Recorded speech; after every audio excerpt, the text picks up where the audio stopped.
നമുക്കിന്നൊരു ടസിൽക്ക് ഉണ്ടാക്കിയാലോ. നമ്മൾ നൂല് കൊണ്ട് അല്ല, ക്ലോത്ത് കൊണ്ട് ത്രെഡ് പൈപ്പിംഗ് ഉണ്ടാക്കിയെടുക്കുക. അതിനുശേഷം ഒരു 5 ഇഞ്ച് വീതിയിൽ നമുക്കൊരു നീളത്തിലൊരു മെറ്റീരിയൽ കട്ട് ചെയ്തെടുക്കാം. അപ്പോൾ ഇതുപോലെ നമ്മൾ നീളത്തിൽ മെറ്റീരിയൽ കട്ട് ചെയ്തെടുക്കാം. എന്നിട്ട് നമ്മൾ ഇത് നല്ല കറക്റ്റ് സ്ക്വയർ പീസ് കിട്ടണമെന്ന് നമ്മൾ ഇതിങ്ങനെ കോണായിട്ട് മടക്കിയിട്ട് കറക്റ്റായിട്ട് 4 പീസ് വെട്ടിയെടുക്കാം.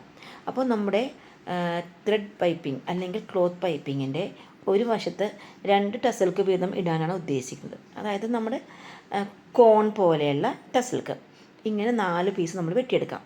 വെട്ടിയെടുത്തതിന് ശേഷം എന്ത് ചെയ്യണം, നമ്മളിങ്ങനെ ഈ നമ്മളെടുത്ത മെറ്റീരിയലിൻ്റെ കോണോട് കോൺ ചേർത്ത് വെച്ചിട്ട് അതിൻ്റെ ഉള്ളിൽ ത്രെഡ് പൈപ്പിംഗ് വെക്കുക.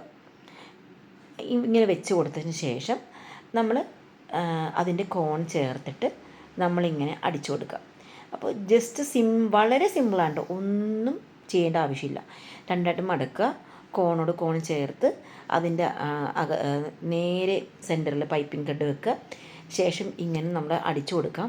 എന്നിട്ട് ഇങ്ങനെ മറിക്കാം. അപ്പോൾ തന്നെ നമ്മുടെ ശംഖുപുഷ്പത്തിൻ്റെ എതളില്ലേ, അതുപോലെയുള്ള ഒരു ടസിൽക്കാണ് നമുക്ക് കിട്ടുന്നത്. എന്നിട്ട് ബാക്കിയുള്ള മെറ്റീരിയലിൻ്റെ ഓരോ പീസും കൂടി നമ്മളിങ്ങനെ ജോയിൻ ചെയ്ത് വെച്ച് കൊടുക്കുക. കണ്ടില്ലേ, ഇതിപ്പോൾ തിരിച്ചു വെക്കണം കേട്ടോ, നേരെ എതിർവശം. അതായത് ജോയിൻ ചെയ്യുന്നത് രണ്ടും എതിർവശത്തേക്ക് വെച്ച് ജോയിൻ ചെയ്തെടുക്കുക. എന്നാലേ ഒരു ഭാഗത്ത് 2 ടസിൽക്ക് വീതം നമുക്ക് കിട്ടുള്ളൂ. അടുത്ത ടസിലും നമ്മൾ ഇതുപോലെ തന്നെ കോണോട് കോൺ ചേർത്ത് നമ്മളിങ്ങനെ അടിച്ചു വെച്ച് കൊടുക്കുക.